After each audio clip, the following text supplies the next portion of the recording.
Kakinada court complex లో కుంచే ప్రభుతేజపై దాడి అంటూ వెలువడిన వార్తలో అవాస్తవమని టూ టౌన్ సీఐ నాయక్ స్పష్టం చేశారు. తనపై దాడి జరిగిందంటూ ప్రభుతేజ ఇచ్చిన ఫిర్యాదుపై దర్యాప్తు చేశామని, అయితే అతను చెప్పినట్లుగా ఈ దాడి కోర్టు కాంప్లెక్స్ లో జరగలేదని తెలిపారు. కాకినాడలో ఏర్పాటు చేసిన మీడియా సమావేశంలో సీఐ మాట్లాడుతూ, రక్తపు గాయాలతో ప్రభుతేజ కాకినాడ 2వ మున్సిపల్ మెజిస్ట్రేట్ కోర్టుకు హాజరై తమపై కొందరు దాడి చేశారంటూ ఫిర్యాదు చేయగా, వెంటనే స్పందించిన మెజిస్ట్రేట్ బాధితుడిని ఆసుపత్రికి తరలించాలని సూచించినట్లు వెల్లడించారు. అతడిని చికిత్స కోసం ఆసుపత్రిలో చేర్చిన అనంతరం దీనిపై కేసు నమోదు చేసి దర్యాప్తు చేయగా, ఈ ఘటన ప్రభుతేజ ఇంటి వద్ద జరిగిందని, కోర్టులో కాదని విచారణలో తేలినట్లు వెల్లడించారు. గతంలోనూ ప్రభుతేజ సొంతంగా గాయపరుచుకొని తన శత్రువులపై ఫిర్యాదులు చేశారని, ఈ ఘటన కూడా అలాగే జరిగి ఉంటుందని భావిస్తున్నట్లు సీఐ నాయక్ తెలియజేశారు. దీని మీద మా ఎస్పీ గారి ఆదేశాల మేరకు వెంటనే ప్రాథమిక దర్యాప్తు చేయగా, ఈ కుంచే ప్రభుతేజ అనే వ్యక్తి రేచర్లపేట నూకాలమ్మ గుడి దగ్గరలో ఇతని ఇల్లు ఉంటుంది. ఇతను ఇంటి సరౌండింగ్లో చుట్టుపక్కల 4-5 ఇళ్లతో ఇతనికి 2021లో వేరే గొడవలు నడిచినాయి. ఆ చుట్టుపక్కల వాళ్ళతో గొడవలు, అలాగే సరిహద్దు గొడవలు, ఒక సైటు గొడవలు 2021లో ఇవన్నీ. దీని మీద అప్పట్లో ఇతను సుమారు ఒక 4 కేసులు చుట్టుపక్కల వాళ్ళ మీద కేసులు పెట్టాడు. ఇతని మీద కూడా చుట్టుపక్కల వాళ్ళు ఒక 4 కేసులు పెట్టాడు. ఆ కేసులన్నీ ట్రయల్స్లో ఉన్నాయి. కోర్టు సెకండ్ ఈజిప్షియన్ కోర్టు ట్రయల్లో ఉన్నాయి.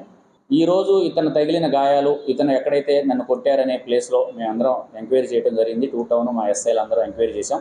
ఇతను చెప్పే ప్రదేశంలో ఈరోజు ఉదయం, ఇతను చెప్పే టైం సుమారు 9:30 అని చెప్తున్నాడు, 10 గంటల మధ్యలో అంటున్నాడు.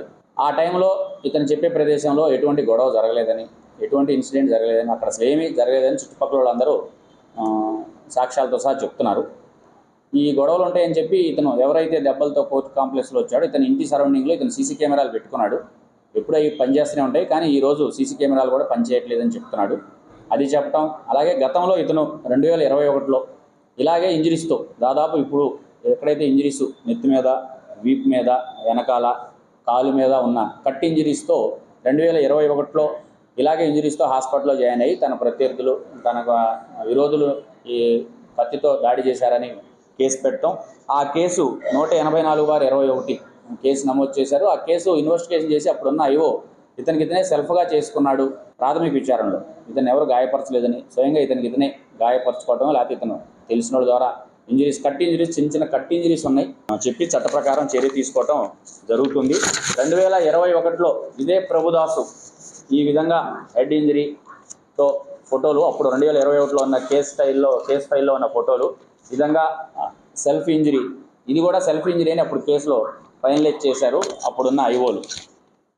ఇలా హాస్పిటల్లో ఇలా జాయిన్ అయ్యి చెప్పి ఇతని వ్యతిరేక ఇంటి చుట్టుపక్కల ఇప్పుడైతే నెత్తి మీద ఎక్కడైతే దెబ్బ తగిలిందో అప్పుడు కూడా 2021లో ఈ విధంగానే నెత్తి మీద ఇంజరీ అయినట్టు కట్ ఇంజరీ, అప్పుడు కూడా కట్ ఇంజరీలే, చాకుతో కట్ ఇంజరీలు, ఇప్పుడు కూడా సేమ్ కట్ ఇంజరీలు జరిగినాయి.